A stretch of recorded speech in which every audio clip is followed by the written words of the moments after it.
Hey, coming up, we got the good, the bad, and unfortunately the sad pop culture from August and a little bit of late July right here on Rob Wright's Gen X Pop Culture.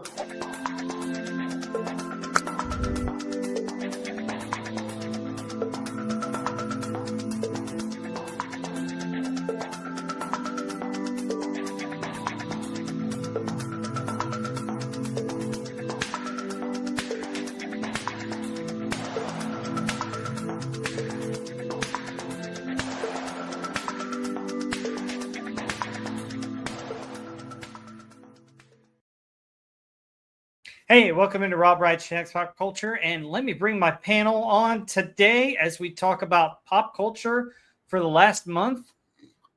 We have, oh wow, that's an interesting one. Let's do this. We have Wes Cagle. Wes Cagle, how are you? Alrighty. Thanks for having me here. Yeah, glad to see you. Glad you're here. And then we have a special guest. He's a celebrity of his own. Hey, Alf. Alf, are you awake? What? Hey, Alf. Oh, yeah. We're paying you in cats. Whoa! Well, hello there, everybody. It's your buddy Elf. Yup. Thought you were expecting someone else, huh? Nah. How are you today? Well, I was taking a nap. No, I'm not. So, 3 times grumpy, 2 times happy to be here. So, what you see is what you get. Yeah. So today's show, we're going to talk about the good, the bad, the ugly, and the sad of pop culture. Boy, we had a weird, wild month of August for pop culture, didn't we? Oh yeah. That's for sure. Yeah. A lot of bad things, really. Yeah, a lot of bad things. A lot of terrible things. But hey, guys, let's get some of this kicked off. Hey, what is the Prince of Darkness, WKRP in Cincinnati, and an astronaut have to do with sad news from pop culture? Find out in a sec. That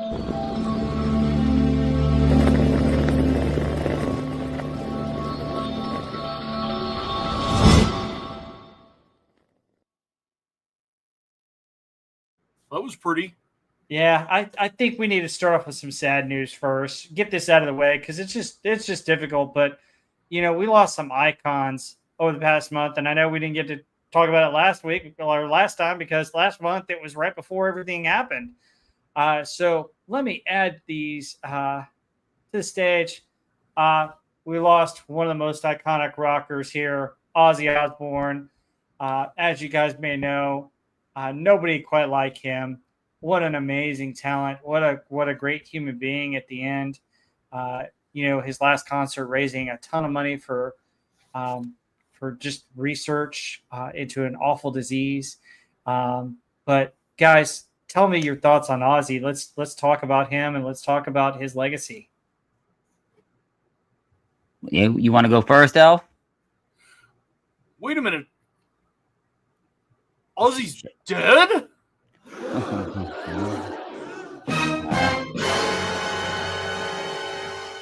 No!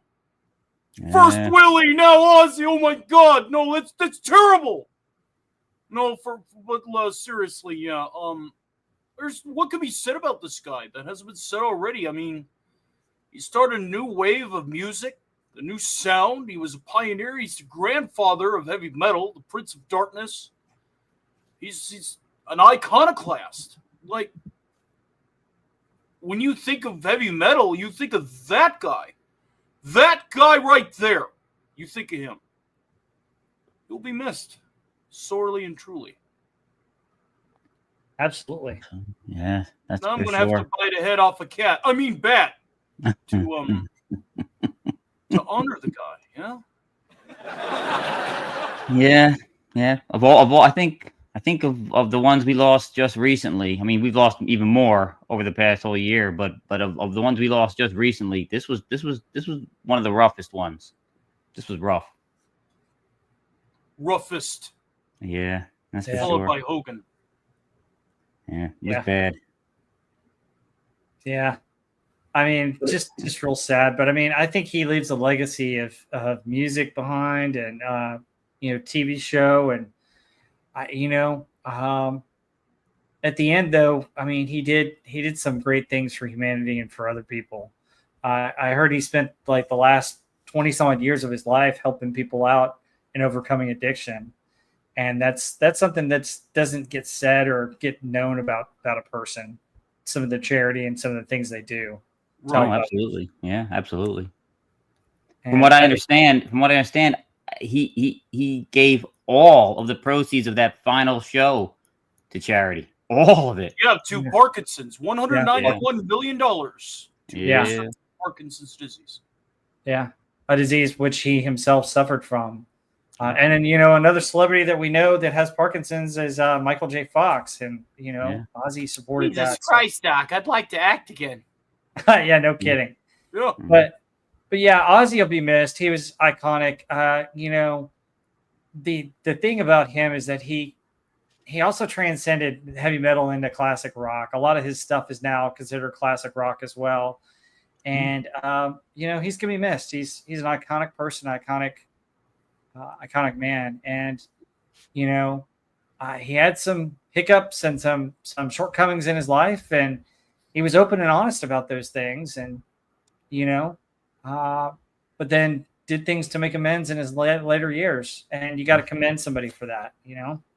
Oh yeah, absolutely. Absolutely. I mean, he not only a pioneer, but an innovator throughout his whole career. I mean, you look at the people that were around him that wanted to work with him often. I mean, he drew in. I mean, the man himself is a great artist and master of metal, but the people around him made him like 1,000%, you know, better. You know, I mean, people like Bob Daisley and Randy Rose and all that. They Ozzy did the singing. Tony and Geezer but Ozzy did the singing, but the people around him wrote the stuff for the most part. I mean, he had input, but he's not a writer. He's a performer. So, but the people around him, big time. Mm-hmm. Yeah, absolutely. And iconic, like Al said, you can listen to a lot of heavy metal music, and often the singers are, you can almost interchange. He has a distinct sound. I mean, is he the best singer? No way. He does not have the best voice, but he has a distinct voice with huge character. That's all I can say about it. It's amazing. Yeah. Very much a performer. So, all right, the next person we got to talk about is Hulk Hogan. Oh my goodness. This was sad. This came like a day after Ozzy. Yeah, the hits just kept coming for a while there. We lost the Hulkster? Yeah, we did. Yep, losing the Hulkster was big. I'm going to check my calendar. Hold on. You mean to tell me it's not 1985? No. Nope. No, but Hulk Hogan's another iconic figure in life. And, there's also speculation that's come out about his death. I mean, apparently it was cardiac arrest, but something, I don't know. There are other people that say something sinister might have happened. I have no idea. Go read for what you want. I just know that he's passed away, and I'm going to miss him. He was iconic. Absolutely. The man again transcended his primary medium, just like Ozzy. Yeah. Oh yeah, very much so. I mean, he was the marketing arm of wrestling for so many years. And every time he'd make an appearance, ratings went way up. Oh yeah, and then, I mean, he reinvented himself quite a few times during his wrestling career. I mean, went from the Hulkster and the hero to the idol of the kids to the heel to I mean, he just always reinvented himself. It's what kept him, I think, in the spotlight the whole time. Oh yeah. Oh yeah. Oh, and that I still remember that where he picked up Andre and slammed him. That was Andre's one of his claims was he had never been body slammed. That changed. Yeah, Agent Pepsi One iconic saying in the fight chat that that it may have been a started it misdiagnosed cardiac issue too. Mm, Say what? yeah, that's an iconic pose. There you go. That one and the arm out, and then the big leg drop off the rope, man. Yeah. I am Al? a real American. Yeah. Yeah. Oh, there you go. Yeah, that was classic Yeah. too in Rocky 3. Yeah, absolutely. Wow. And that last shot, I think that was during the days when he decided to become a bad guy. He was the heel then. Yeah. Yeah. That's Hollywood Hogan. Okay. Yeah. And he was a heel. Yeah. God, yeah. I loved the days with him and Macho Man together. That was awesome. Yeah, that's pretty awesome too. The powers unite. That's right. Yeah. Yeah. The excitement's electric. Yes. I don't know about you guys too, but my favorite part about that team pairing was Miss Elizabeth. Oh yeah, she was hot. Oh yeah. Queen Elizabeth when he became the Macho King. Oh yeah. Yeah. That's true. Yeah, that's right. Oh God. Mm-hmm. There's Suburban Commando, but then there's him getting baptized, which is pretty awesome too. Oh, that's right. I remember that. I remember that now. Yep. All right, another figure from especially 80s pop culture that may have competed with their Malcolm Jamal Warner, Theo. Yep, we had similar time slots on different channels. Yeah. Yeah. Accidental drowning. That's a Costa shame. Rica. Yeah, he was young. Yeah, he was still young. Yeah, he was in his 50s. Yeah. Thoughts on him? Yeah, that's right. He was great. He might have been my favorite character on the Cosby Show. I was about to say, especially in hindsight, after we found out what Cosby did. Yeah, no kidding. But you know, the thing about him is that his character, I think, had some interesting growth to him because he was always it was always something new with him, like a teenage boy, like all of us as growing up as kids, we're into different things. 1 minute this, 1 minute that. Yeah. He also had a learning disability that he overcame, and the final episode of the Cosby Show was him graduating college, which is just awesome. You know, showed what he could overcome and become similar to his parents, very successful. Absolutely. And people always say, well, I need characters that look like me and I can see myself in that. You know what? He may not look like me. I saw myself in him. I could see myself doing all the things he did in every episode. Well, that just makes you a heathen. Yeah, well, it makes me a teenage boy in the 80s, man. Yeah. Oh, absolutely. Absolutely. I mean, and I could identify with him. I mean, even though I, not the same race. And just he was remember, older, West Cagle, your mother never sat in a parked car with a boy. No, well, I don't know. She didn't tell me about her teenage years, so I don't know all these things. Yeah. I don't want to know. So yeah, and there's a clip from the last episode. There you go. Oh, he went to NY. That's right. He went to NYU, right? In the show. Okay. Yep. Very cool. Very cool. Yeah, it's a shame to go that early. He had a lot of life left, and it's a shame. It's really a shame. Yeah. Then we lost another iconic jazz performer. Oh man, Chuck Mangione, and also King of the Hill fame. Yep, King of the Hill will never be the same. Yeah. Yep. No more megalomarked greeter mascot fella. Yeah. What an amazing performer. If you listen to any of his other stuff, I mean, hi, Snorty. He was just phenomenal. Hey, Snorter Puppets Cuber. Yeah, and Agent Pepsi One, Sig Valdeson's in here as well. Thank you guys for joining us. But yeah, Chuck was unique. I mean, oh my goodness. What a trumpet player. Yeah, he could blow a horn, man. Woo. Flugel. He was better with the flugel. Yeah.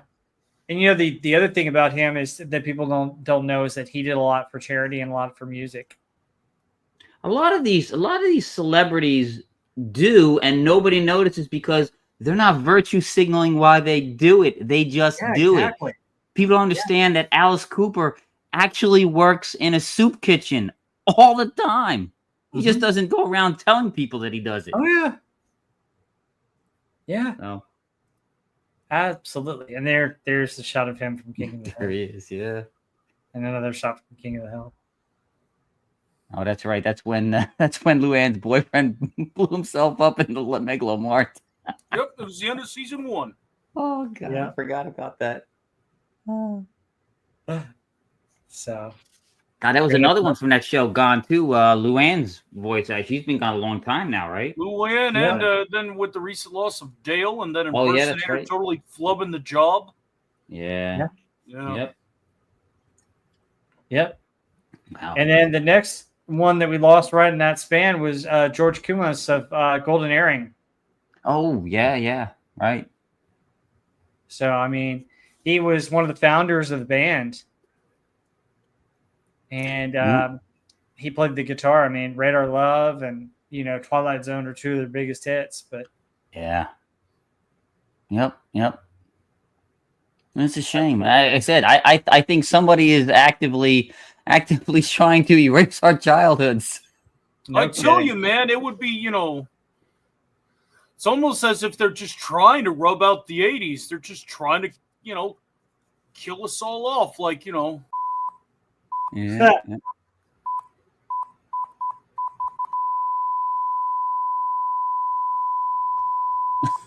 We need a go blue, stack. Get it over here, man. Jesus, what are you doing with your life? God, don't you die on me, you moneymaker, you. Don't you die on me. Clear. Just wave a cat under his nose. Uh-oh. Need to throw a cat it out. Clear. Not clear enough. There he is. There he is. Oh. Well, yeah. Well, the hits keep on coming, Yep. especially if you're a fan, like a lot of us are on Doomcock's channel, which hail and praise to Doomcock, Overlord DVD. If you're not familiar with him, please go to his channel, like, subscribe. We have a lot of fun over there. One of the things that he does on Fridays is a variety show called Friday Night Frolics, and he often sings songs from this satirist, and he's also a mathematician, Tom Lehrer. Passed away. Oh my gosh, 97 years old.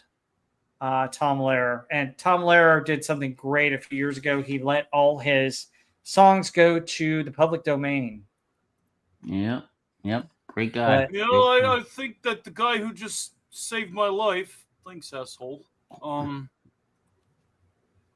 Yeah, he learned a couple of songs as well on the keys. Yeah. But Yep. I think you mentioned, well, Alf mentioned that Hulk was second right after Ozzy for the rough. To me, this was number 2. I agree.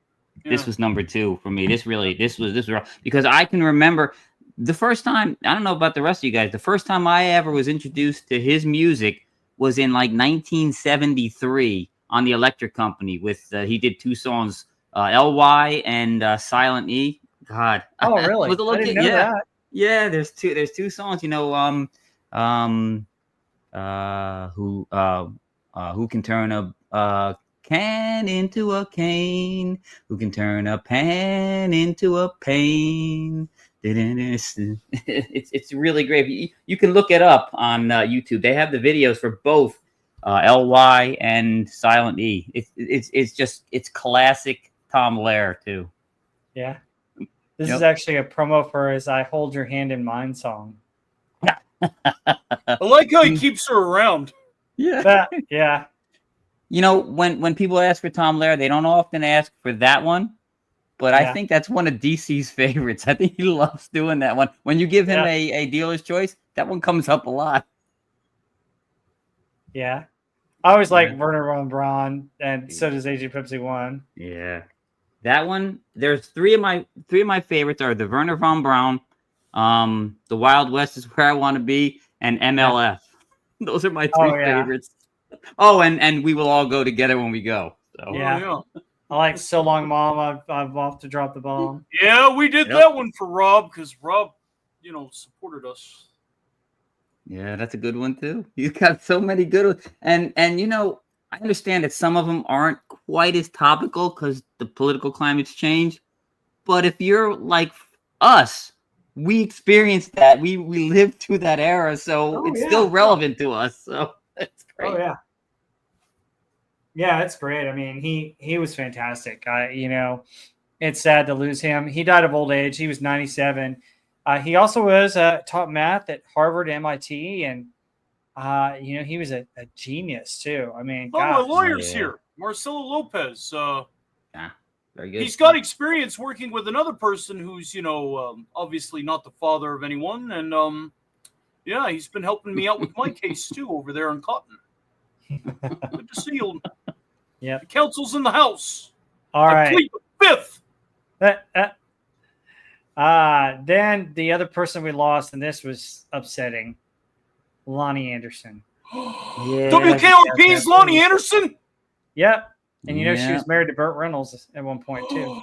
Yep. Oh, man. I mean, she still looks good, like in her later years too. I mean, wow. Yep. I know I like that picture right there. I know everybody, she's the star. She's the big time. I like the other one. I like the brunette better. Bailey. I'm sorry.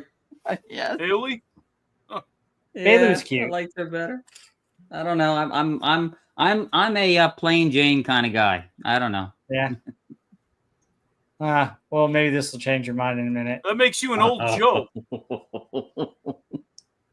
Yep, there's her. Burt Reynolds. Yeah, she looks good there. Yeah. Burt Reynolds How will about never there? get rid of that mustache. That mustache will outlive him. You know what? Those 3 pictures, the red bathing suit, to me is the best. I don't know. Oh, yeah. It's just me. Oh, man. Yeah. Lonnie. Yeah. Oof. Yeah. I always thought Jennifer was the unobtainable girl, and Bailey was the girl next door. Yeah. Well, it's the same thing with, like I said, I like the less flashy all the time. That's why I like Marianne over Ginger. So Yeah. It's so hard to choose. it is, but it is. You're right. I'm not. Listen, if they're both there and available, I'm not kicking either one out. So. Oh, yeah. Yeah. I think she looks better. Bailey looks better with glasses, though. Bingo. Yes. Yeah. 100%. And not everybody can pull off those big 70s glasses that she wears in the series. Yeah. But yeah, I mean, Lonnie Anderson was in her 70s and she had some health issues, but I just always thought that she was really pretty. Right there, that's a great shot of her. Yeah. Oh yeah, that's Speaking of metal deaths, you're kidding me. Brent Hines of Macedon recently passed motorcycle accident. Oh my God. Oh no. Yikes. Hail to File 13. Good to see you, buddy. Yeah, glad you're here, File 13. Bad Thank news. Yeah. They're all going. All our icons, not just in music, but I think music took a big hit recently. Yeah. Music took the brunt of the hit. Yeah. I think that red bathing suit's probably the best. The white one's okay too. So why did you put it all the way over there? It's the farthest away from me. You're inconsiderate. Here's the blue one for you. Oh, the blue one's nice. Yes, the blue one's. I'm having trouble choosing. There. Are you a breast man or a leg man? I'm still trying to figure that one out. Who, Rob or me? Both. I'm a leg man. Why not both? I'm a leg man. I like legs. Yeah. All right, and then Jim Lovell passed away, an astronaut. Apollo 13. Now he was 97 as well as Tom Lehrer, but still, I mean, losing a great astronaut. Yeah. Well. Yep. Great ambassador for the space program as well. Yeah. Great ambassador for the planet. Had there been Yeah. anybody waiting for him. Yeah. Yep. There's a picture with the splashdown as well. Nice. Yeah, the guy was a legend. Yeah. It's sad that he never got to walk on the moon, but yeah, that was kind of he kind of got robbed. But, Yeah. Yep, he was on the probe duty. He was on the shuttlecraft. but I gotta say, he may not have gotten to walk on the moon, but it was the most exciting mission that never actually set foot on the moon, to say the truth, to tell the truth. And I mean, if half of the things that they portrayed in the movie were true, which they are, it's amazing. Right. It's amazing that they made it back with the things they had to do. You look at your computer today and you're like, well, I just type this and I do this. The computer does half the work. Back then, you had to do everything. If you wanted to change anything in the programming of computers there, you had to go into the program itself and change anything, step by step by step by step, which is why that when they trained, they went over things for hours and hours and hours in the simulator, and they threw everything at them that could possibly go wrong. And, sometimes the astronauts would be like, there's no way all this is going to go on. They're like, hey, you never know. If you can survive what we throw at you, you'll come back alive. Yeah. Agent Pepsi One told us that she got to meet him. Lucky. Oh, wow. Yeah. Awesome. Whenever I crashed here, it was a different matter. I got to meet other people, like the Tanners. Huh. Hey, and the birthday boy just showed up. Hey. Happy birthday! Theta the Grid. Hey, Theta, happy birthday. I'm going to give you a shout out for your birthday a little bit later and invite everybody to your stream later on. But he's having a stream at 8 o'clock Central. So right after this one gets wrapped up, go to Theta's stream. He's got a lot of cool stuff for tonight. So, yep. It's he also is the future in case the birthday guy as in well. front of him ain't. So, all right. Got one more death to talk about in this sad news. And that is Zod. General Zod himself. That's right. Oh, my goodness. Oh, son of Terrell! Terrence Stamp. Oh, Terrence Kneel Stamp. before What an Zod! actor. Yeah. Yeah. Great actor. Anything about Terrence Stamp that you guys want to talk about? There he is. I just impersonate being in the Phantom Zone now. Yeah. Well, I watched probably just before he passed, I had rewatched both Superman 1 and 2. I don't really care for any of the other Christopher Reeve ones, but the 1 and 2 are still good. And it really struck me that he ran around the entire movie yelling, "Kneel before me, kneel." I'm like, do you have any other lines? He was obsessed with making people kneel. But why do you say this to me when you know I will kill you for it? Yeah, that's a great line. Benevolent dictator. Be nice to them, my dear. Blow them a kiss. Yeah. Yep. But he was also in Young Guns. Oh, that's right. He was Mr. Chisholm. Was he Chisholm? Chisholm. No, he wasn't Chisholm. No. The other guy. Who?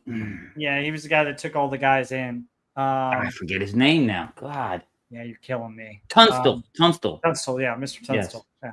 There's a picture of him in that movie. Yeah. I like the cut of Agent Pepsi One's jib. Yes. Kneel! Kneel before the pop culture panel. Kneel! Yeah. There he is, telling you to kneel. And here we go. Here's some pictures with him as Zod.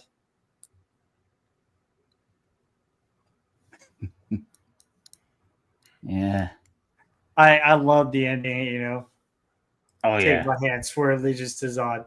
Oh! Yep. Oh, God. Yeah, you know what? I understand it. Superman 2 doesn't quite hold up as well as Superman.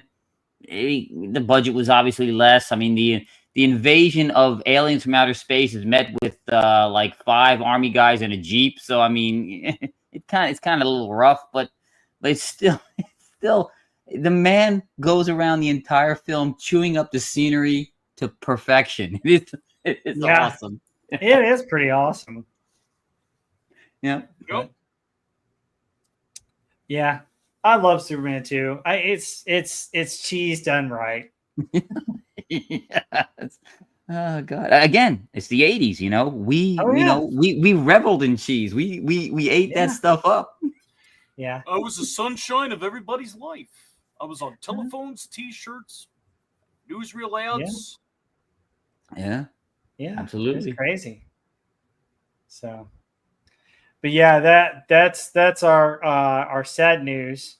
Oh, wait a minute. Marcelo Lopez, he pointed out, I forgot he was in the Phantom Menace. He was Chancellor Valorum. Yeah, I forgot. I forgot. Well, I'll be right back. I think I know a solution. Just give me like 3 minutes. Okay. Alf has a solution for something.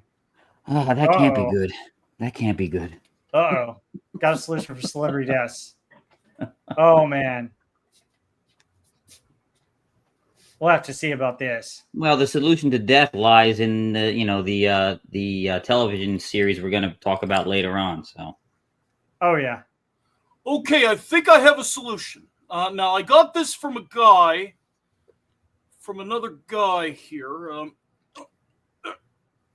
There we go. Okay, the Book of the Dead. Oh wow, be careful with that thing. So you don't mind if I go ahead and help get our heroes back, huh? Yeah. Hey, What does that word even sound like? Katak, Mortis, Conda. Don't be opening no portals, damn it. Conda! Is it working? Thank God, Conda! no. No, that's con. Matu, Murata, Nick knock. Nectar, necktie, nail gun, nickel.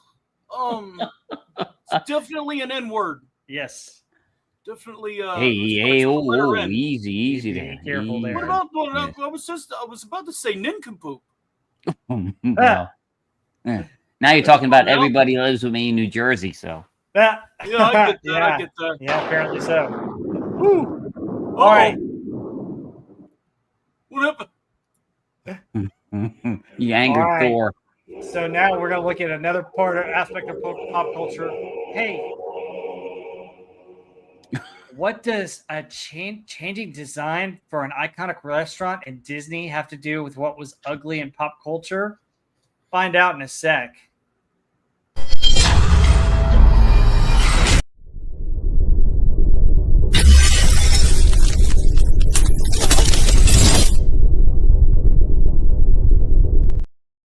Now we get to the ugly stories in pop culture. Yeah. And oh my goodness, these are fairly recent here. Let's Speaking talk of about Cracker Barrel. Oh my gosh. Yeah. What on earth? They pulled a new Coke. Oh my goodness. More than just that. I mean, my goodness. So apparently their stock dropped about 100,000. 100 million. 100 million, yeah. 150 million, I 100. think. Yeah. Yeah. Over the new logo. And folks, here's what it looks like. There's the old logo with the old man who there are different stories about him. There's rumor that it's Uncle Herschel, who's the uncle of the owner. There's also talk that it was just a random guy that they put there. But this is Cracker Barrel. This came out in 1977 with the old man leaning under a barrel of crackers, old country store. And this is the new logo, which is shaped like a barrel with the name Cracker Barrel. Yeah, it's no good. It's no good. I mean, you're called Cracker Barrel, and you got rid of, on the logo, you got rid of the cracker and the barrel. Yeah. So, listen, I'm just going to be real with you all right? I want you to understand something. I think I know the scoop of what went on. You know, being a celebrity, you got inside intel. So, I actually got a hold of my good friend Donkey Kong, and he was very upset when he found out that the word barrel on the Cracker Barrel sign did not involve an actual barrel that he throws in the arcades. Now, if you look at the ladder, you'll see that it is shaped like the barrels he throws at the arcades. So he was actually one of the biggest lobbyists for this change. In my humble, honest, factually based opinion. Interesting. Yeah. I mean, part of it. I'm just joking. This is shit. One of the things about Cracker Barrel that I always think of is it's like going back in time. It's like going to the country, going back in time, the 50s, 60s, 70s, and 80s. You can find old logos, old things, a nostalgia, kind of that hometown feel, the nostalgia look. And, it looks like they're trying to change all that in some ways. And, I think they missed the mark big time. This is another thing that they're getting rid of with iconic brands. I mean, it reminds me not only of the Bud Light stuff, but look at Aunt Jemima, Uncle Ben's, Uncle Ben's, Cream of Wheat, Land O'Lakes. Yeah, Land O'Lakes. Yeah. All those are iconic, and the sad thing is that there's stories about the logos and the people behind them. And what they represent and how they represent the brand. And it's the story that really spoke to the brand. And what they're missing today is they're going down all these new age woke kind of stuff to try and thinking that they need to appeal to all these younger generations, when the reality is the younger generations learning what it means to have a brand or have something sacred, I agree. Yeah. Agreed. I mean, yep. You look at and it's often people who have no connection to the brand that are outraged on behalf of others. It's always that way. It always seems to be the loudest voices don't have any connection to it anyway. I mean, you look at the team there in Washington. That for the longest time, it was you ask the Native American nations that about the Washington Redskins. They always saw it as a source of pride, that logo, that team, because it was a warrior spirit. It's the same thing with almost all of any iconic team heraldry, where it invokes a Native American spirit, like the Seminoles. It's a warrior culture. They take pride in this. They aren't offended by it. The design was done by a Native American. Exactly.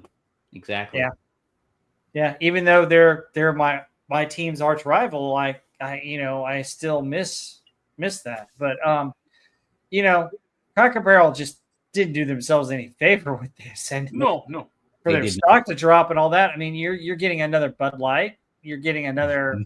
Look at who else did this. Jaguar also did something ridiculous too with their brand. I mean, it's crazy. You're appealing to people that aren't your main customer base. Yeah. Well, where have we seen that before? I think we're going to be talking about that in a little bit.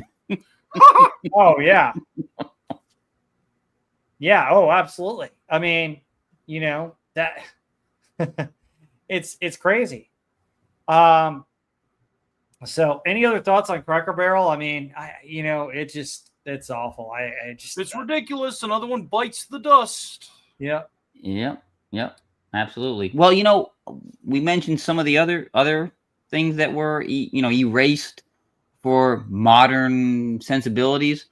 I understand, from my understanding, they're going to be reinstating Aunt Jemima back on the product.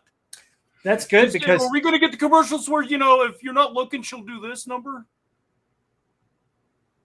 I don't know.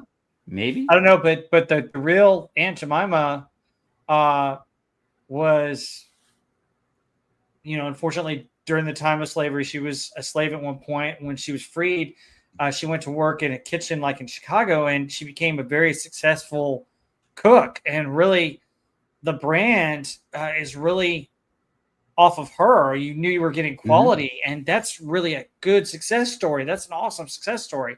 Yep. She escaped oppression and made a career.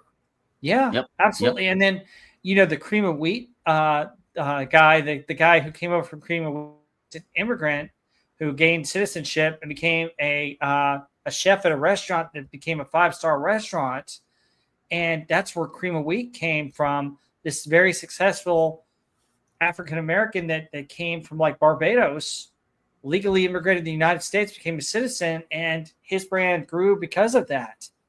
Yep. And these are successful stories that are iconic, not just to a particular culture, but to American culture. I mean, those are the stories we need to hear of everyday people. That's what's important. Absolutely. And that's why these America. brands are so important to America, and knowing their story and knowing that, you can make it. It's rags to riches. Now, it's it's hard to get there. There's a lot of bumps along the way, but you can make it, and that's what we need. That's a positivity that we need in our country today, I think. Yep. Yep.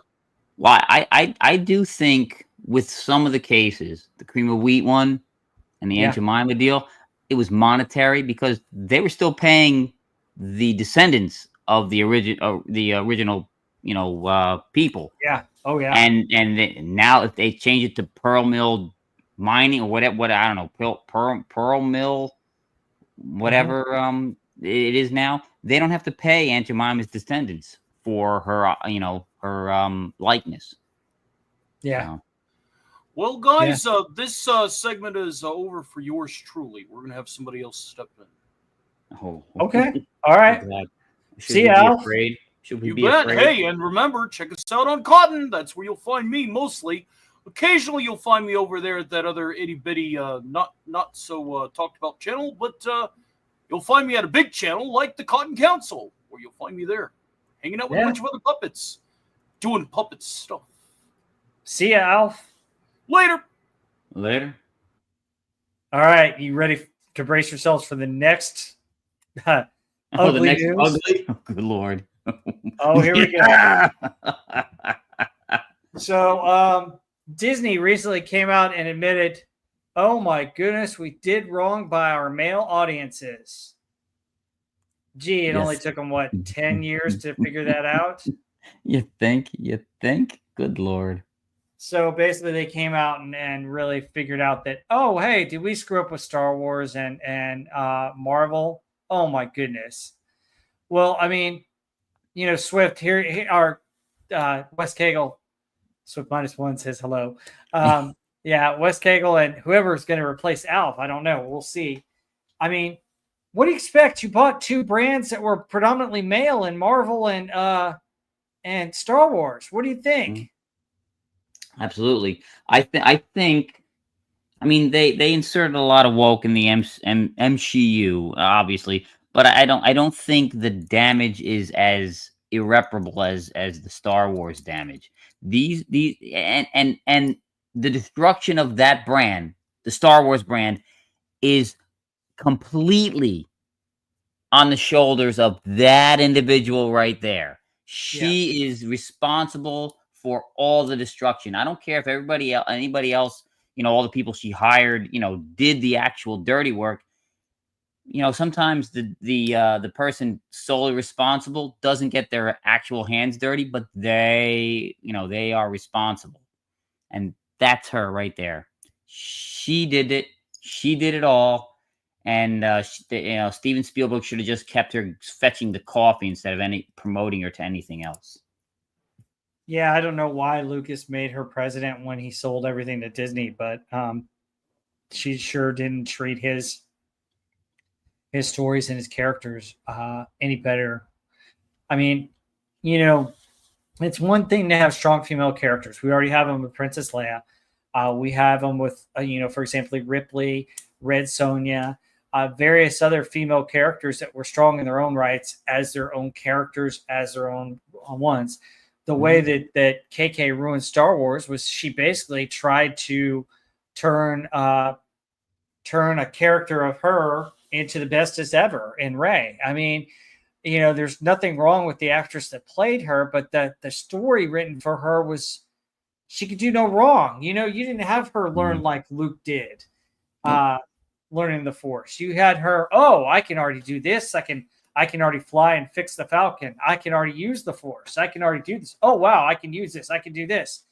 There was no wrong. Oh, oh, I don't really need a teacher. I just got these books, you know? Yep. Absolutely. It's just, it's awful. And it's, you know, and it tunes everybody out because you're basically not building somebody up or telling a story. And you're pushing other people down in order to build them up. Yeah. Finn should have been a main character. And, you know, he really wasn't, you know? Well, you know, I understand that and it never turns out well when you do a self insertion, and it Yeah. never turns out well when you have, you know, the main character be completely infallible, completely devoid of any struggle, any things to overcome, and that's bad too. The worst part of the cultural vandalism I can't even say. I'm not going to say it on your channel. That person did was she didn't just try to, you know, add strong female characters. She actively decided that she needed to belittle and destroy the male characters that came before that we, you know, grew to love. And that is despicable. Yeah. And I don't use despicable to call people, you know, very often. That's a harsh term. She is despicable. Yeah. I mean, I fell for the Force Awakens. I admit that. But when it came to The Last Jedi, that's when I found everybody on YouTube. The minute Luke takes the lightsaber and throws it over his shoulder, I wanted to walk out of that movie. It was because I was the driver and I had 3 or 4 friends there that I couldn't go really anywhere. But I should have gone to the lobby, but I didn't. I sat through that awful movie. But the minute he threw that lightsaber over his shoulder, I was done. And then I had to find other people that am I the only one that hates this movie with a passion? You know? Yep. But yeah, I mean, it's like, you know, what she wanted to do was take what George Lucas had come up with and turn it into her own thing, thinking that she would be the next George Lucas. And I'm sorry, KK, you didn't do anything to earn that, you know? Nope. Well, that is a telltale sign of her.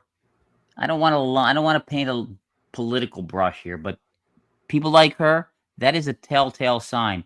Unearned moral or any other superiority. You know, they don't earn it. They don't want to do the dirty work to earn the accolades or earn, you know, the moniker of greatness. They just want it to be put on their shoulders for free. Mm-hmm. Yeah. Yeah. I And mean, you do understand that all she does is, you know, multiverse this, multiverse that. Hey! yeah, you've got some of that. I mean, especially Marvel had a great run, and then they turned it into the MCU, where instead of focusing on real strong characters, I mean, there should have been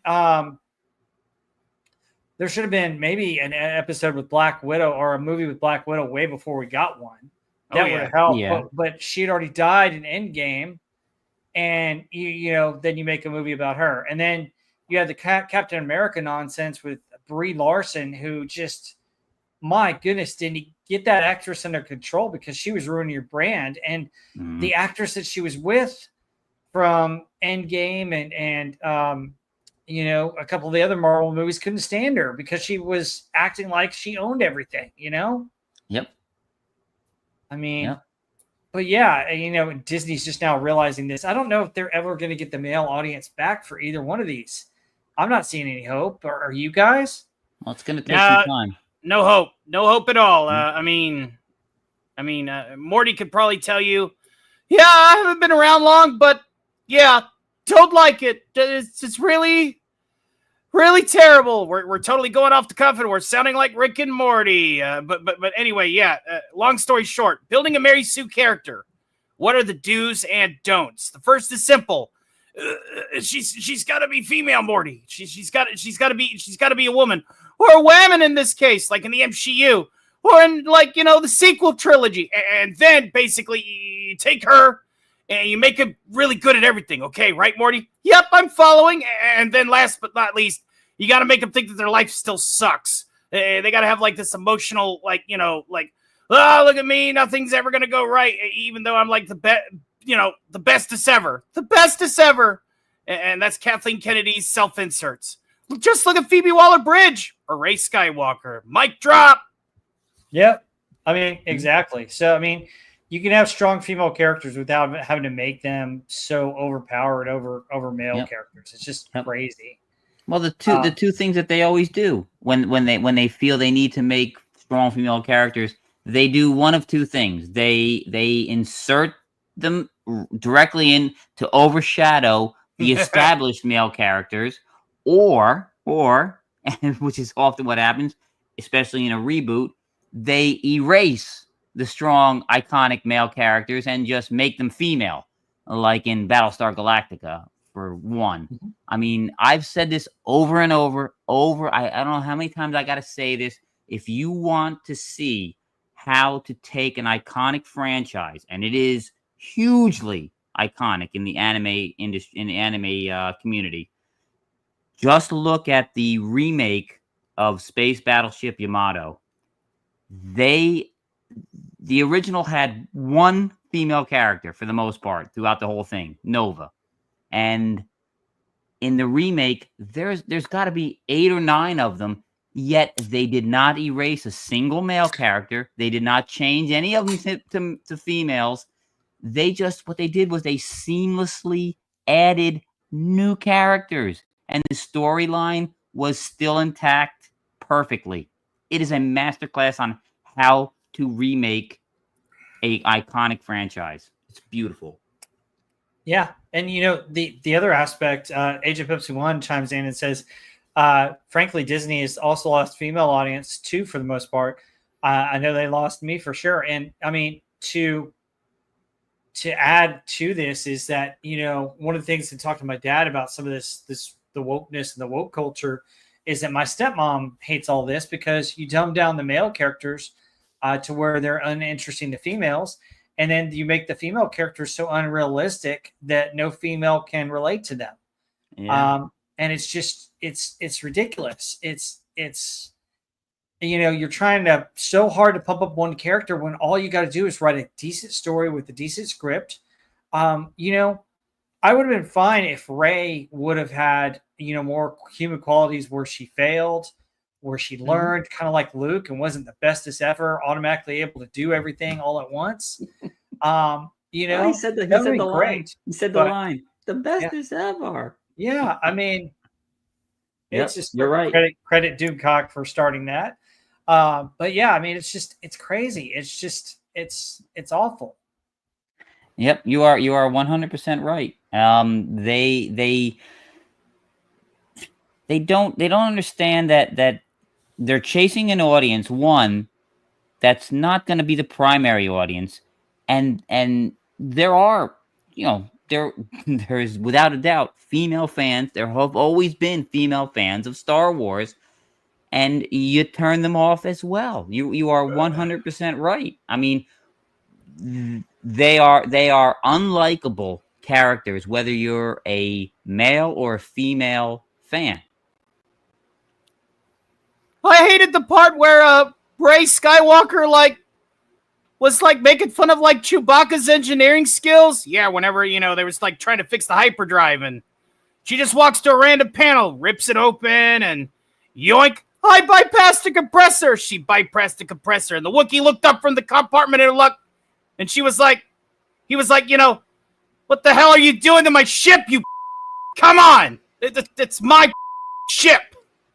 Well, at least when R2-D2 fixed the hyperdrive of the Millennium Falcon in The Empire Strikes Back, the City Central computer, when he dug into that, told him that they deactivated, told him how they deactivated it, and that's how he was able to redo it. So, you know, it's funny. There's no context with her being able to fix the hyperdrive and all that on the Millennium Falcon ahead of Chewbacca, you know. Yep. But Agent Pepsi One brings up a good point as well. A little ways back, she says, where is that? As someone who loves shoes and often wears stilettos, she doesn't like it when they have a female character running around in like stilettos and stuff, beating up 240-pound men. And what I have to say about that is, I want a female character. If you're gonna have them fighting the men, you definitely have to employ an actress who's going to sell it. yeah. And my example is there's two examples. Aeon Flux is one of my favorite little cartoons from the Liquid Television days. It should have been played by Jovanovic because she sells the badass female character. That the one they had for Aeon Flux in the movie. God, she was awful. I did not believe for a minute that she could do any of the things that she was doing. And that's huge. That's really huge. It's key. Yeah, I mean, it's crazy. Well, I mean, go back to our days. Go back to like Grace Jones. Oh yeah, from the Conan movie. Yeah, Conan the Destroyer. I mean, she was believable because she was a badass. You saw her skills. It was her skills that helped her to beat up guys because she was skilled acrobatically and all of that. So. Yep. Actually, yep. Oh, Asian Pepsi One says that she contradicts a little bit. She contradicts me. Says that she thought that the Starbuck character was believable. I don't disagree. I don't disagree that she was believable, that she was a badass. My thing is, Starbuck is not a woman. It's a toxic, misogynistic man. I'm sorry, and that's what he's supposed to be. Hey, let's go ahead and welcome. We got Radioactive here. Let's go ahead and give him the screening, Morty. Hey, yeah, yep, positively glowing. He's glowing in his house. All right, Charisse Theron as well, but yeah, I mean, there are lots of female stars that I think you could do it with that are more realistic. That you could. Mm-hmm. You just got to have an even-handed story. And I think that's part of it. And part of it's the writing that they're trying to overcompensate so much to push an agenda. Yep. Where they're dumbing one down. All right, guys. Anything else on Star Wars or Disney with Marvel? Just you that, mean just Star Wars? Star Wars. Definitely Star Wars. The only thing I have to say is Han did not shoot first. He gave the only shot. All right. Han was the only one that shot. Yes, there has to be a second shot to be a first shot. Yep. Yes, I bet you have. Perfect. Yep. Utagunga solo. So tickling. Yep. So coming up, what do the Fantastic Four and puppets in Star Trek have to do with what is bad in pop culture?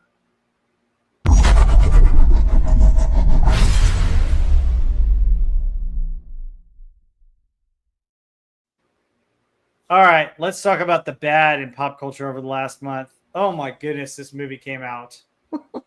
And, I know a lot of people thought it was okay. I gave a live out of the theater review, and I did not like this movie. Yeah, use the term movie loosely.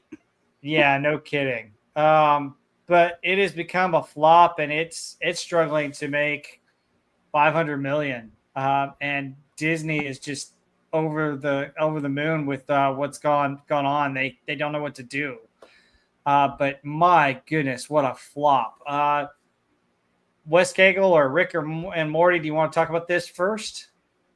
Because I can go on a rant about Fantastic. Oh, you know what? We need Admiral Teague with his patent music here for you to rant. Oh my goodness! Oh my God, yeah, you need to rant. I want to hear the rant because I've not seen this movie. I've only seen clips and I've only seen what people have been telling me about it, and it is not pretty. So I will leave the ranting to the expert here. Okay. Skeletor wants to do a rant. Skeletor, do you want? Yes, you bubble-headed boobies. It is I, Skeletor, Lord of Snake Mountain, manager of your Pop Culture McDonald's. You mean to tell me you don't like the taste of your another double cheeseburger from the MCU? Yeah. Yeah.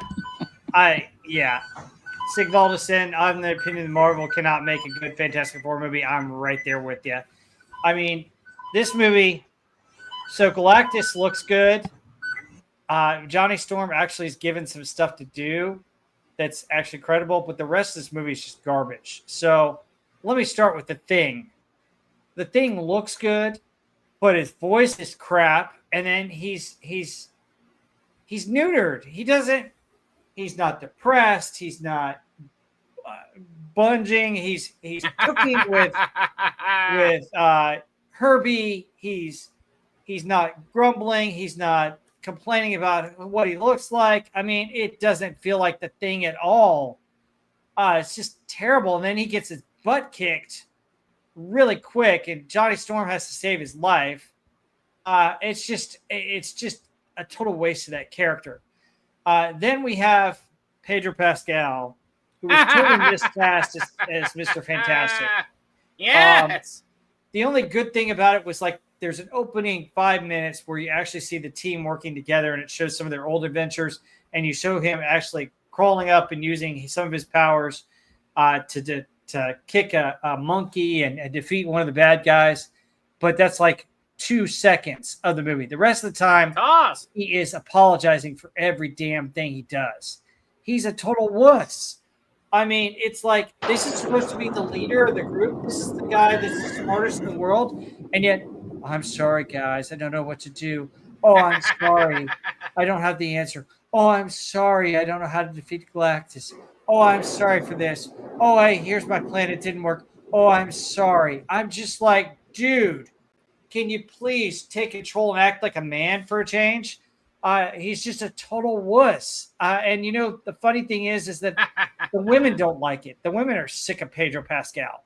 And this gets me to Johnny Storm. Johnny Storm, while he has some cool moments, he's actually the bright spot. He actually does something that actually impacts the rest of the movie. He actually is willing to self-sacrifice himself, which I applaud.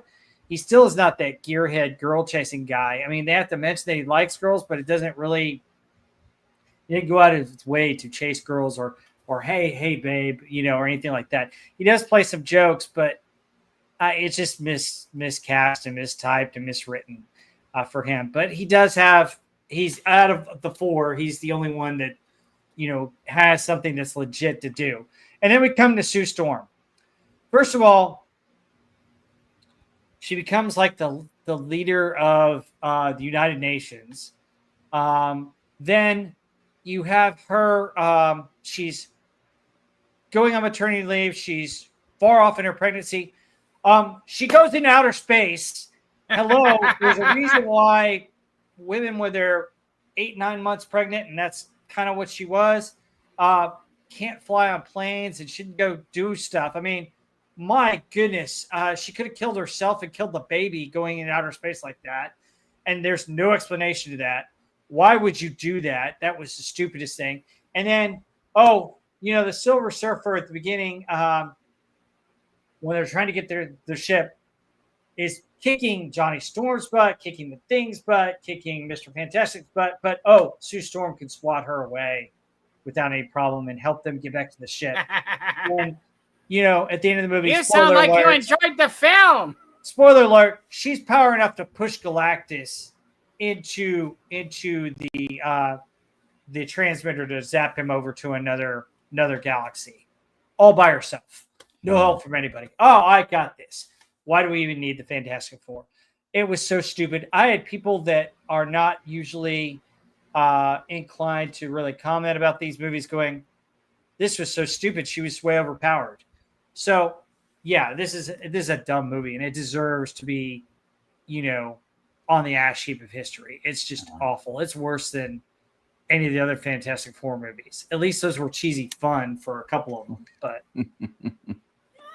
any other thoughts on that? I hope my rant was good enough. I mean, that was good. You understand that the reason why the MCU is the way it is because we have our Disney scriptwriter working backline. Say hi, you big lughead. Hi, I'm Thanos, and yeah, he's got me working overtime. Get back to work, you bubble-headed booby! Yeah, I mean, Superman was so much better than this movie, and and Superman has its faults, but oh my goodness, this was just awful. Yeah, You know, that's a shame. I'm not. Like I said, I did not see the film, and I'm not as well versed as most in the Fantastic Four lore. But correct me if I'm wrong on these 2 points that stand out from what I've been told.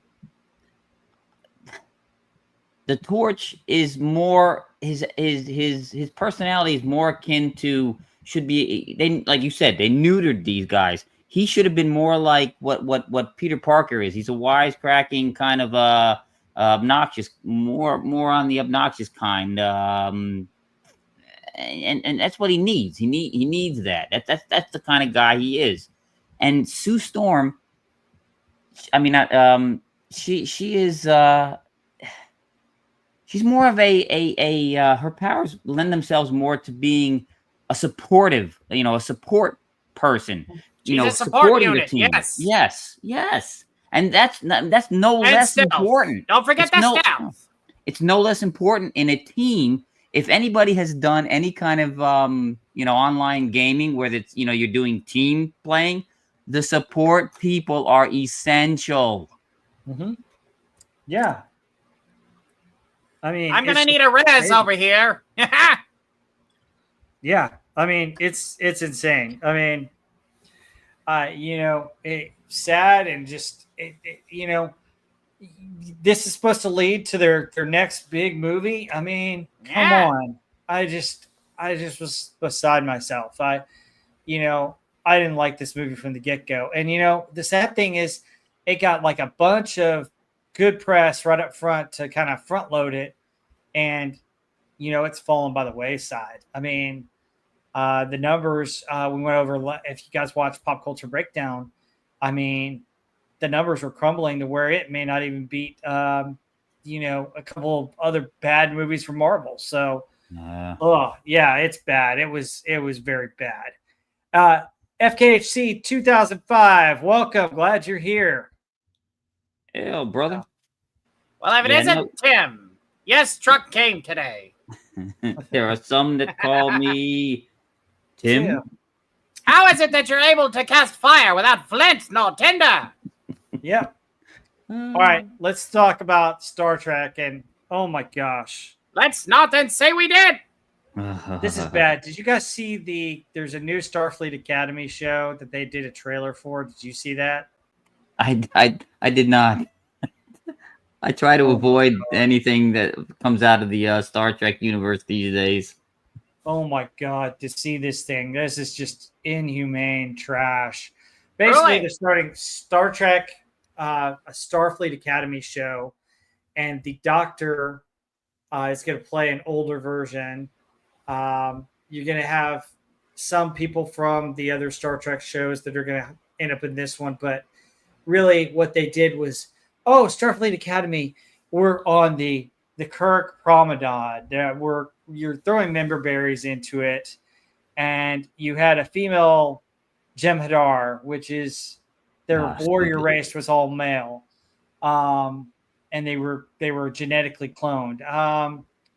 It's bad. It's just awful all around, and I couldn't find enough pictures on it that just would do anything to help us out. But I mean, it just looks like a horrible show, and it's Star Trek is just fallen into this woke abyss of nothingness. I don't even care about it as an IP anymore, but I'm just reporting on it because it's so bad. But yeah, Of course. Skeletor, did you see the trailer for it? I saw the trailer for this terrible thing, and I was wondering if we was going to get an order of that on our truck. Doesn't look like it. Yeah. This is just more of that woke slop. Terrible, terrible stuff that you can get for $1.99 at your participating Eternian McDonald's. Yeah, and what bothers me about Star Trek is, you had a lot of people supporting Picard season 3, and it was all member berries.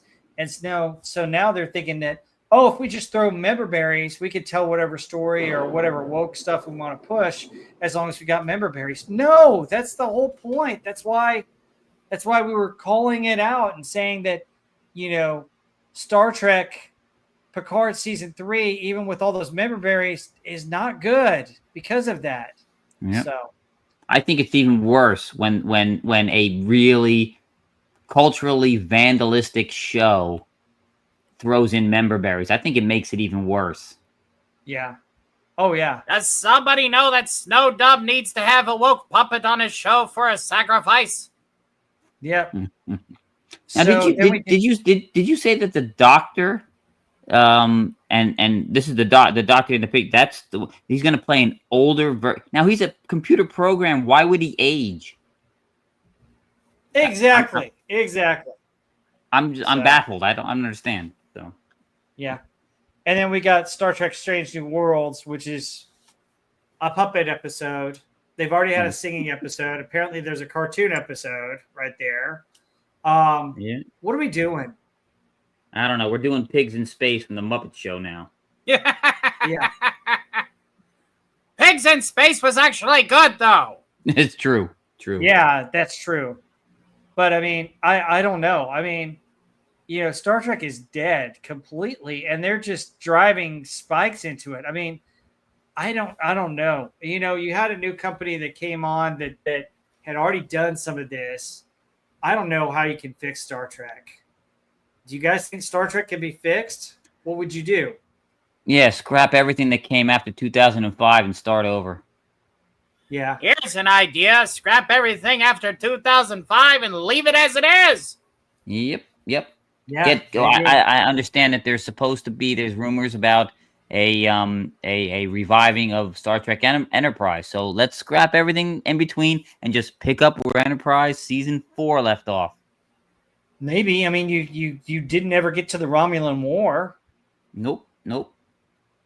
Which I thought they were going to get to. I thought that would have been interesting, but it's one of those things where you're like, what are we doing here? What are you doing with the franchise? And you want Paramount Plus to sell, make good Star Trek. I mean, my goodness, is it that hard to have a ship of explorers, and follow the original premise? Apparently it is very difficult because they can't figure it out. Yeah. I mean, it's more this stuff that we keep seeing based on these reports where, we talked about Disney and Star Wars and all that, hiring people who don't know anything about the original IP. Star Trek's the same way. What the heck? Yeah. So. Yep. No, they've got to, in my opinion, the only way to save it is to decanonize, erase, destroy, throw in the garbage, burn it. I don't care what you got to do, but get rid of what Clobby called the filth. Mm-hmm. Oh, yeah. Absolutely. Yeah. Any other thoughts on Star Trek? Well, we're not going to meditate a thought if it doesn't think for itself. Nope.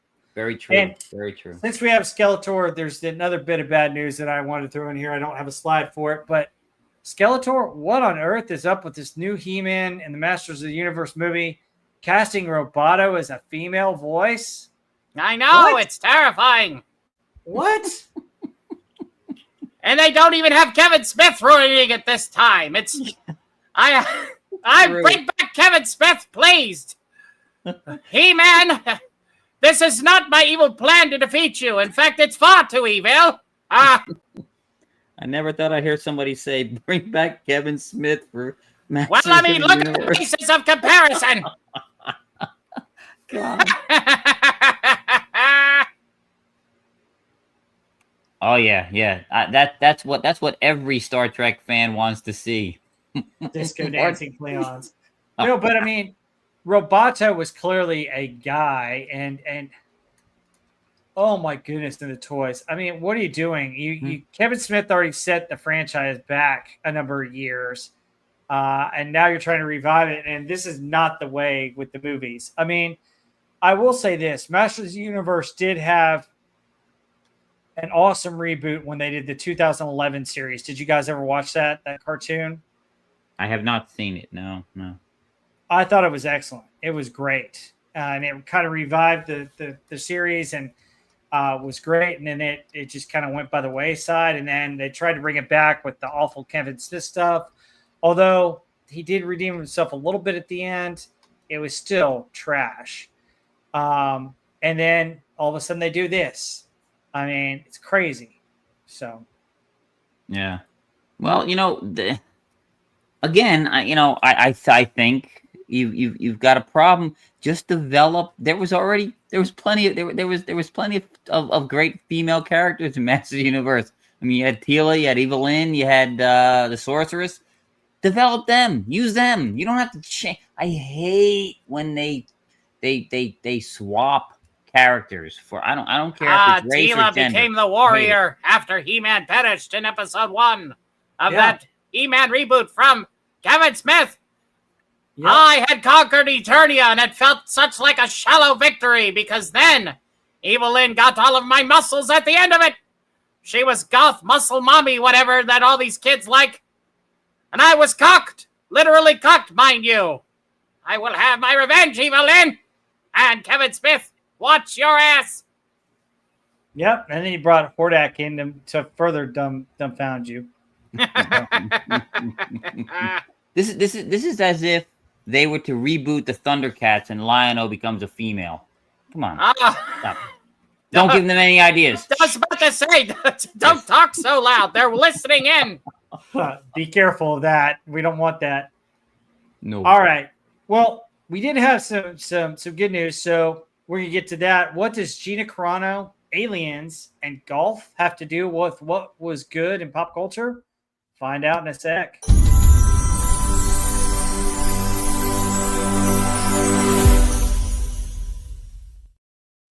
Okay, so we did have some good things that happened. Gina Carano settled her lawsuit with Disney. So, Wes Cagle, what'd you think about that? I commented, God, when it first happened, because there was two camps. There were people saying, this is a huge victory for the anti-woke establishment, and we're taking everything back. And then there was the other camp that was saying she sold out and blah blah blah. I said, it's neither. It's a hollow victory, in my opinion, because with these corporations, they will. It seems they will never learn. They view any time that they are dealt a loss, it is a temporary setback in their minds in the ongoing culture war. And make no mistake, it is a war to the death in these people's mind. This is why we were losing for so long. Our side sees this as, a struggle. We don't want our stuff taken over.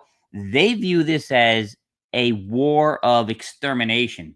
That's the way we need to start seeing this. And that's not what this is. This is just a temporary setback. So long as they're willing to dish out bottomless amounts of money to further their agenda in this arena, they don't care.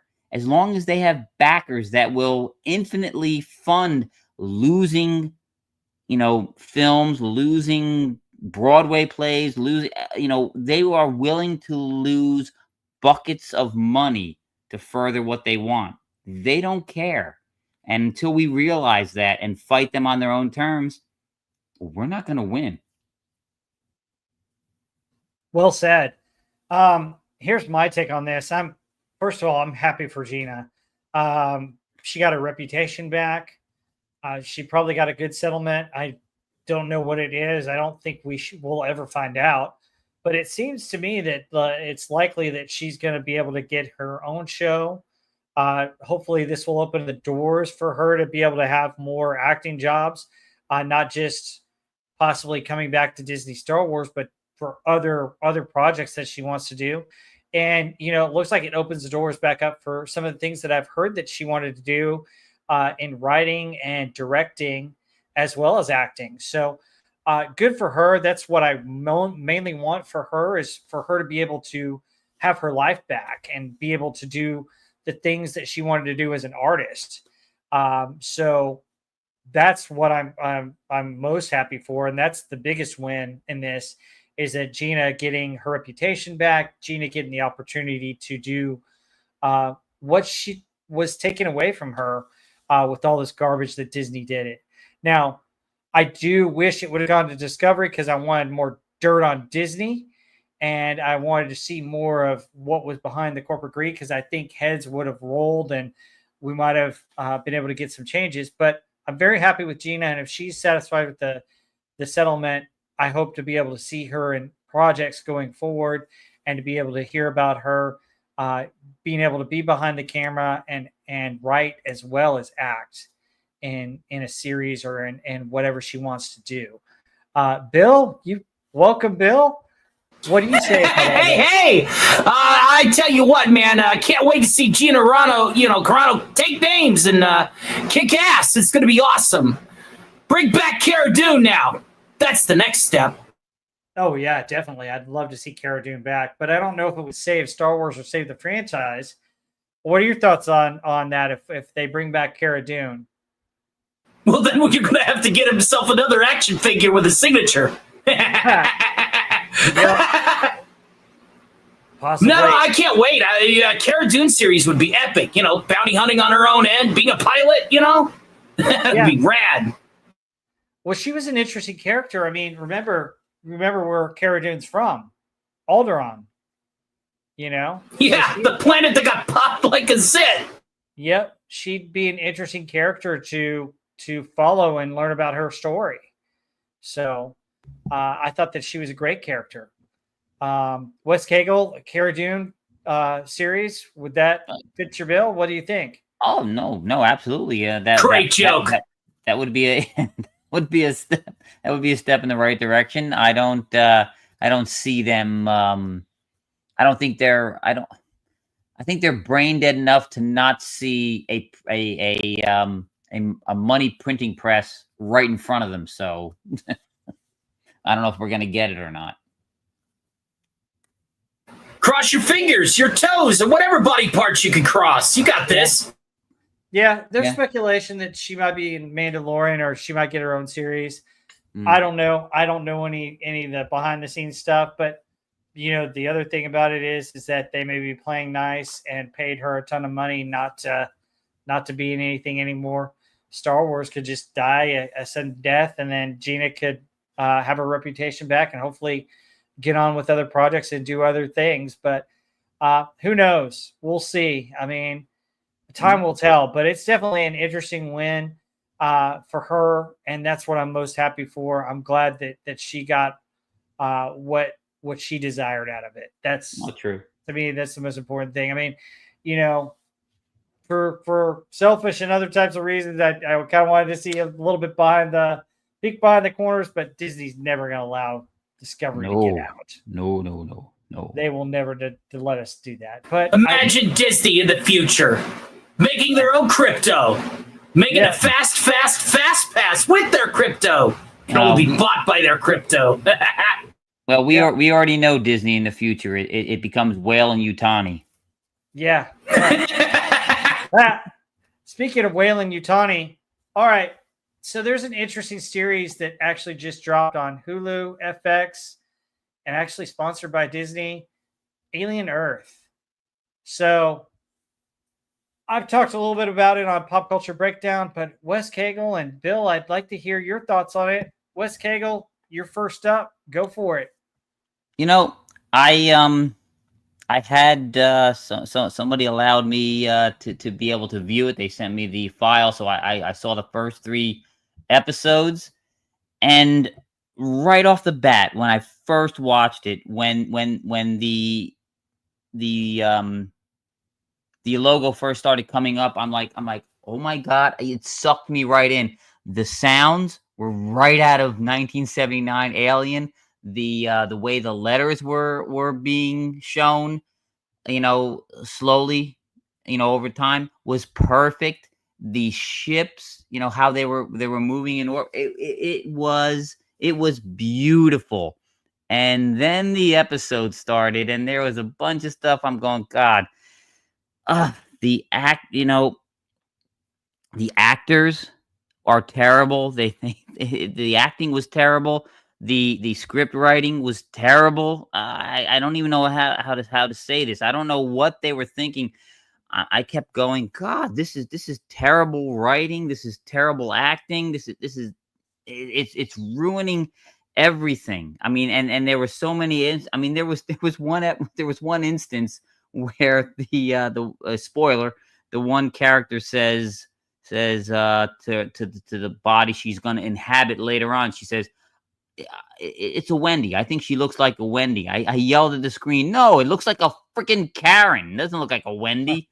And it acts, it doesn't act like a Karen, thank goodness. But I was pleasantly surprised when episode 2 and 3 came through, and I'm watching it. The writing got so much better. The acting got so much better. It's a trend that I'm hoping gonna keep going. I'm pleasantly surprised. I'm glad I stuck with it and didn't just bail after the first episode, because it did start getting better. I started getting a little sucked in, and don't get me wrong, the effects are really good. I'm just not. I'm not a fan of.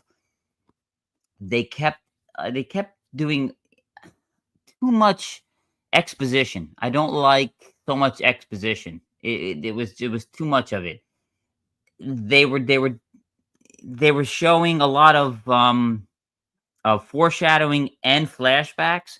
Now, if you do a lot of that, that's fine. You don't need all the exposition, but they were throwing the exposition on top of this stuff, and it was becoming tedious, in my opinion. But hopefully they keep improving, because like I said, by episode 3, I was really starting to be interested. I wanted to see more.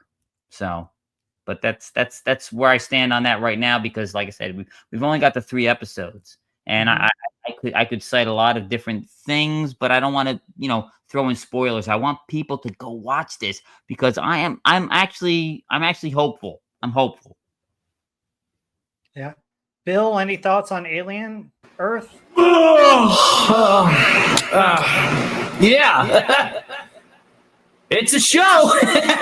But no, seriously, pacing. I got bored with it. Very, very bored. But I will say this much. As far as the aesthetics are concerned, it looked okay. But, pretty bored with it. That's all I got to say about it. Androids, really? Android storylines, like we haven't had that before. Well, I want to ask something then that Bill touched on there. He mentioned the pacing. I don't completely disagree. I thought that there was this, like I said, the first episode. Yeah. It seemed like when they film a lot of stuff, and then the editors take a hold of things. When you get an editor that doesn't know what to leave on the cutting room floor, you get some nasty stuff going on. It becomes boring, and I think the first episode they did not realize what needed to be left on the cutting room floor. That's a fair point.